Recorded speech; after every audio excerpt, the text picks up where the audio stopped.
December 28, 1982, over 300 members of the Sacred Heart Church in Boise, Idaho, gathered together and paid their final respects to a man who had died in their church 3 weeks earlier. But this funeral was unusual in that no one, not the priests nor any of the parishioners, knew who they were burying. Somewhere tonight, the family of the man who died in the Sacred Heart Church 7 years ago is still wondering about the fate of their lost loved one. But authorities are no closer to identifying the man than they were the day his body was discovered. In the late afternoon of December 4th, 1982, members of the Sacred Heart Church began to arrive for that evening's 6 o'clock Mass. Leo Lieburn, Sacred Heart's head usher, and his elderly mother, Grace, were among the first parishioners to arrive. I let my mother walk down the aisle, and about 6 rows down, and she stopped. And I always wondered why she stopped. I saw her kick something, and so I walked down there to investigate. And I could see a body laying across the kneeler. And I just told my mother, said, I'll take care of it. Moments later, Virginia Almquist, a registered nurse, arrived at the church, and Leo told her that a man had collapsed in one of the pews. I thought someone must be ill or fainted or something. So I reached over and took hold of his arm to take his pulse, and it was rigid and cold. He's gone. You better go see if they've notified Father Fauché. I had expected that it might be one of our older parishioners, and on seeing the man, I was really shocked that it was no one I knew. Sacred Heart's pastor, Father Thomas Fauché, contacted the Boise Police Department. At approximately 5:45 p.m., Sergeant Frank Richardson arrived at the church and made an extraordinary discovery. In the dead man's shirt pocket were 19 $100 bills and a typewritten note. Appears to be a suicide note. The note read, in part, "The enclosed currency should give more than adequate compensation for my funeral or disposal expenditures. What is left over, please take this as a contribution to this church." The note was signed William L. Toomey. We'll probably give it to the coroner. An autopsy later revealed that the stranger calling himself William L. Toomey had died from ingesting a lethal dose of cyanide.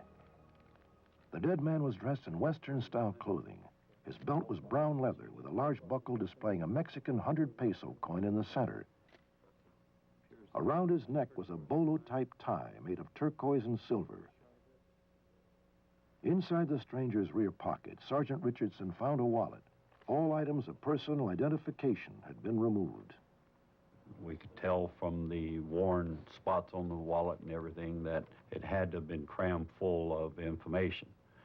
And, of course, all of that information he destroyed prior to entering the church. Police are unable to match anyone reported missing in the United States or Canada with the name William L. Toomey. However, they did locate a business in Boston, Massachusetts with this name. Curiously, it manufactures ceremonial garments worn by priests, but authorities have found absolutely no connection between that business and the dead man. We suspect that that is a false name that he used after, you know, completely devoiding his billfold of every form of identification and everything. Certainly he wouldn't sign his own name to a suicide note. My own theory is that somewhere in his background was a good Catholic background. Something had happened in his life somewhere. He had decided he was going to take his own life, but wanted to come and do it in a fashion that somehow or another made his peace with God,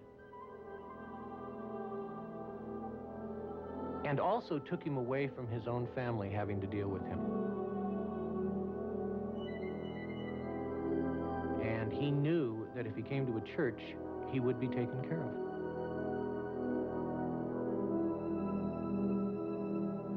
I think somewhere within him was a very deep religious spirit. Saints of God, come to his aid. Come to meet him, angels of the Lord. We really took this man into our hearts because he represents all of those that have problems dealing with the holidays, the loneliness, the depression. And we wanted to say, these people do belong. They belong somewhere, and he chose to belong to us. I think there's an unsolved sadness in this, a way in which it needs to be completed. It needs to be finished. And there's always been a feeling someday we will know who this was and give him back to his family. Let us go in the peace of Christ to love and serve the Lord and one another.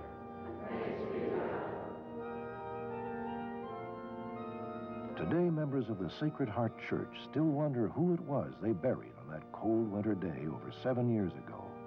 In his memory, they have added the words "Unknown Wanderer" to a plaque at the entrance of their prayer garden. And it's their hope that someday they will learn the name of the man they never knew. At the time of his death, the unidentified man was between 35 and 45 years old, weighed 175 pounds, and was 6 feet tall. Because he was extremely tanned, had sun-bleached hair, and was dressed in Western-style clothes, authorities believe that the stranger may have been from somewhere in the southwestern part of the United States. He also appeared to have an athlete's build and may have been a swimmer.